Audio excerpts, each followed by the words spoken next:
Ya, sebelum kita lanjutkan kembali diskusi, kami mengundang partisipasi pemirsa ya Rati ya.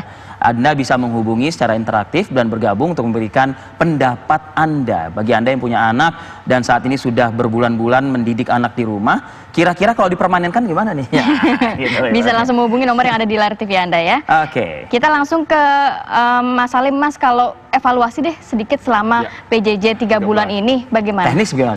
Oke. Kita memang kemarin itu sekitar 3 minggu lalu membuat survei ya di 245 kota kabupaten, 34 provinsi, 1.656 responden tentang kesiapan sekolah dalam menghadapi kenormalan baru. Tetapi memang di bawahnya itu paling terakhir ada kuesioner terbuka. Intinya ya mereka mengeluhkan ya internet, mengeluhkan listrik, infrastruktur. Kemudian yang kedua adalah mereka juga mengeluhkan terkait dengan nasib guru honorer gitu ya. Jadi selama 3 bulan ini kawan-kawan kita yang guru honorer itu sudahlah pendapatan mereka miris ya, horor gitu, honornya horor gitu. Betul, karena 300.000, 500.000 gitu loh. Nah bahkan kami pernah menemui 50.000 sebulan, itu dari NTB ya, setahun yang lalu. Kemudian keluhannya seperti itu, jadi mereka relatif tidak mengajar secara optimal karena kan harus beli data, kuota dan seterusnya. Walaupun sudah ada dana bos, relaksasi, dana bos di dalam Permendikbud, tapi nggak mencukupi. Dan yang kedua, ternyata masih ada yang belum cair ke gurunya. Selama 3 bulan ini? Selama 3 bulan, betul. Hasil apa? Mereka mengeluarkan uang pribadi gitu ya. Yang kedua, misalnya ada laporan dari Konawe Selatan ya, ini kawan kami juga mengeluhkan selama mereka itu Konawe Selatan, Sulawesi Tenggara ya, mereka harusnya dapat yang namanya dana insentif untuk guru di daerah terpencil dari pusat, tetapi mulai bulan September kemarin 2019 sampai sekarang nggak dapat, belum turun-turun. Yang kedua, terus saya tanya ke mereka, Mas ngajar nggak kawan-kawan guru di sana? Nggak ngajar. Nggak ada PJJ online maupun offline, luring maupun daring nggak ada. Jadi sama sekali nggak ada aktivitas belajar. Betul, jadi mereka belajar Mas, mereka dari pembelajaran gitu ya. Jadi tidak bisa datang ke rumah juga karena medannya juga susah, gitu ya. Mau pakai laptop, internet, gawai, tidak ada yang punya. Tapi berarti harusnya Kementerian Pendidikan dan Kebudayaan tahu dong ya bagaimana evaluasi selama PJJ 3 bulan saya nggak tahu apakah tahu apa tidak gitu ya. Harusnya kan tahu ya berapa sekolah, berapa guru yang tidak punya gawai. Ini laporan kami misalnya dari SIKA, dari TTS, TTU, Timur Tengah Selatan, Timur Tengah Utara, dari Alor, NTB ya, NTT sorry. Itu survei ya? Survei.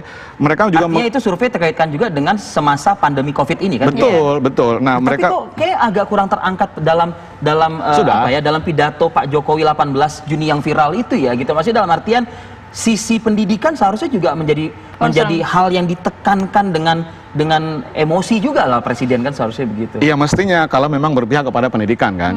Nah jadi di NTT itu Alor, TTS, TTU, Timur Tengah Utara, mereka Timur Tengah Selatan mereka menyoalkan ya nggak ada gawai selama ini kita.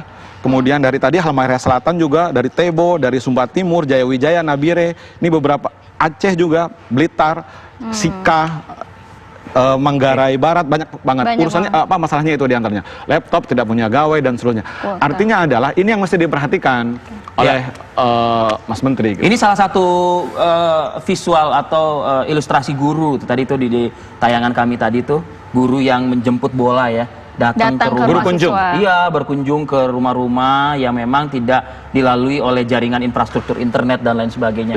Cukup miris ya kalau misalnya nanti dipermainkan di rumah. Keberadaan guru yang tadi tuh ya akan seperti apa nasibnya? Apalagi honorer yang mulai dari angka 300.000 bahkan ada yang di salah satu wilayah 50.000 sebulan gitu ya. Tapi kita juga akan mengajak pemirsa untuk mengetahui ini ada curahan hati langsung dari Ibu Nian di Ciledug. Assalamualaikum, selamat pagi Ibu Nian, silakan. Pagi Bu Nian. Pagi. Ibu Nian. Saya ingin Ibu Nian dari Ciledug. Silakan, Bu. Silakan. Saya ingin nanyakan, cucu saya kan baru mau masuk SD. Sedangkan sistem pelajaran sekarang kan melalui online gitu ya. Iya. Sedangkan saya sendiri tuh nggak ngerti bagaimana caranya main internet itu, saya nggak ngerti ya. Sedangkan ibu sama ayahnya kira itu bagaimana cara saya untuk mengawasin dia belajar kalau mau masuk melalui ibu sama gitu. bapaknya kerja atau kerja? Kerja. Jadi cucu saya yang jaga. Sedangkan sekarang dia baru mau masuk SD kan. Jadi bagaimana caranya itu kalau online begitu ya? Baik, terima kasih. Ini menarik juga nih pernyataan Bu Nian. Terima kasih Bu Nian dan kita tunggu juga penelpon lainnya. Mbak Vera deh ya. Bentar ya Bang Salim, kita Mbak Vera. Mbak Vera itu bisa nggak dibantu Bu Nian di Ciledug Mbak Vera? Miris juga ya. Iya, masalah sejuta umat.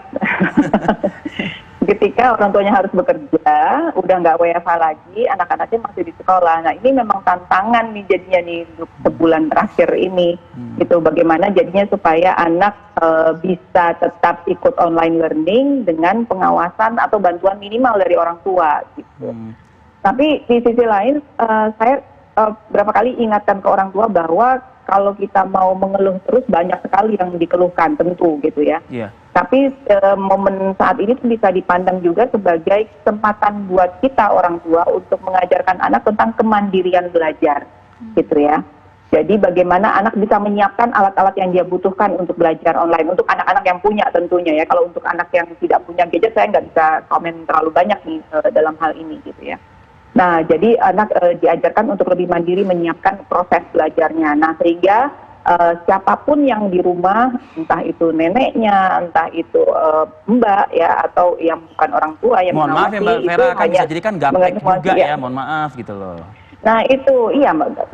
Nah, memang gaptek, tapi kan bagaimanapun, bagaimana lagi anak belajar memang menggunakan teknologi sekarang, jadi memang nggak mau kita dipaksa untuk belajar nih gitu. Mbak Vera, jadi kondisinya bukan hanya mengajarkan anak ini Mbak, jadi juga mengajarkan dari orang tuanya atau yang pengasuhnya begitu Mbak kondisinya? Iya, betul, mengawasi. Nah gini, keistimewanya anak-anak adalah mereka sangat cepat untuk belajar teknologi, kadang-kadang mereka lebih pintar dari kita kan mengoperasikan gadget gitu kan. Yang mereka butuh tahu adalah batasan waktunya. Oke, kamu online learning itu dari jam berapa sampai jam berapa. Nah, itu si pengasuhnya harus tahu. Jadi ketika misalnya waktu belajarnya sudah stop, dia juga sudah stop harus menggunakan gadgetnya. Jangan terus jadinya main, nonton dan sebagainya. Nah, itu sebenarnya pengawasannya dari situ. Baik. Jadi kalau menurut saya bisa dikondisikan si pengawasnya hanya yang mengasuh di rumah hanya mengawasi, tapi anaknya yang kita berdayakan untuk secara mandiri bisa ikut online learning. Tapi ini saya bicara untuk yang SD ke atas ya. Kalau yang untuk TK ke bawah masih agak sulit. Nah gitu. Oke Mbak Vera. Ada penelpon lagi dari Pekanbaru Riau dengan Pak Abdul Gafar. Selamat pagi, Assalamualaikum Pak Gafar. Halo. Assalamualaikum wabarakatuh. Waalaikumsalam. Ini Abdul Gafar dari Duri Riau. Dari Riau. Okay. Iya. Jadi mengenai tentang realisasi atau implementasi pola belajar jarak jauh dengan sistem online, apakah pemerintah sudah benar-benar memperhatikan banyak daerah terpencil yang tidak ada saluran internet? Itu satu. Yang kedua, banyak orang tua yang buta internet.